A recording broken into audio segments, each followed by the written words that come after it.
চাহ খোৱাৰ পাছত কিন্তু পানী ভুলতো নাখাব বন্ধুসকল। এটা সৰু টিপছ বুলিয়ে নহয়, চিকিৎসকসকলেও কয়, বিশেষজ্ঞসকলেও কয়, চাহ খোৱাৰ পাছতে যদি আপুনি পানী খাই দিয়ে তেতিয়া আপোনাৰ নাকৰ পৰা তেজ ওলাই আহিব পাৰে হঠাৎ, আৰু এইটোৱে বহুত বেছি অপকাৰ কৰে। সেয়েহে যদি কাৰোবাৰ এনেকুৱা অভ্যাস আছে চাহ খাই উঠাৰ পাছতে পানী খাই দিয়া, এই অভ্যাসটো কিন্তু একেবাৰে আঁতৰাই ৰখাটো অতি প্ৰয়োজনীয়, কাৰণ এইটো আমাৰ স্বাস্থ্যৰ বিপক্ষে বুলি ক'ব লাগিব।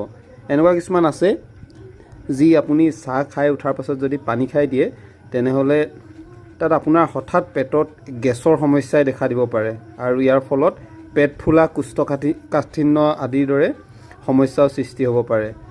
আৰু যদি হঠাৎ আপুনি চাহ খাই ফ্ৰিজৰ পানী হঠাৎ খাই দিয়ে তেনেহ'লে আপোনাৰ নাকৰ পৰা তেজ ওলাই অহাৰ সম্ভাৱনাও থাকে। আমি বিশেষকৈ বিভিন্ন সময়ত যি টি বস্তুবোৰ খাই দিওঁ, কিন্তু এইবোৰ খোৱাৰো এটা সময় থাকে। বিশেষকৈ চাহৰ পিছত পানী খাবই নালাগে, অৰ্থাৎ আধা ঘণ্টা বা 1 ঘণ্টাৰ পিছত খাব পাৰে। আৰু বিশেষকৈ গ্ৰীষ্মকালত যি চাহৰ পিছত যদি পানী খাই দিয়ে মানুহে, চাহ খোৱাৰ পাছতে পানী খাই দিয়ে, তেতিয়া মানুহৰ শৰীৰ আৰু খাদ্যনলীয়ে একেলগে গৰম আৰু ঠাণ্ডা দুয়োটাই সহ্য কৰিব নোৱাৰে, আৰু তেনে যদি হয় তেতিয়া সেই নাকৰ পৰা ৰক্তক্ষৰণ হোৱাৰ সম্ভাৱনা অধিক হৈ পৰে। আৰু এই কাম একেবাৰে কৰিব নালাগে। যেতিয়া আপুনি গৰম খোৱাৰ পাছত আকৌ পানী খাই দিয়ে তেতিয়া আপোনাৰ দাঁতৰ সমস্যা হ'ব পাৰে। দাঁতত যি ধৰণৰ জিনজিননিৰ সমস্যা হয়, তাৰপাছত দাঁতবোৰ অৱস্থা বেয়া হয়, লাহে লাহে বেয়া হৈ যোৱাৰ আশা থাকে বা সম্ভাৱনা অধিক হৈ পৰে।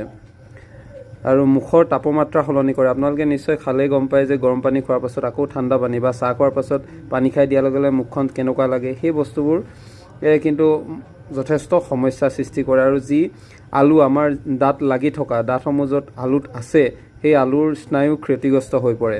আলুৰ যিসমূহ স্নায়ু, সেই স্নায়ু ক্ষতিগ্ৰস্ত কৰে। সমান্তৰালভাৱে আপুনি যদি চাহ খোৱাৰ পাছত পানী খাই দিয়ে, সেই পানীয়ে আপোনাৰ চৰ্দি হ'ব পাৰে। পানীয়ে আপোনাৰ লগালগ চৰ্দি লাগিব পাৰে। বিশেষকৈ বহুতৰে চাইনাছৰ প্ৰব্লেম থাকে বা চৰ্দি লাগিয়ে থাকে, সেইসকলৰ বাবে কিন্তু হঠাৎ লাগিব পাৰে। আৰু ডিঙিৰ বিষ হ'ব পাৰে, সমান্তৰালভাৱে হাঁচি আহিবলৈ আৰম্ভ কৰিব পাৰে।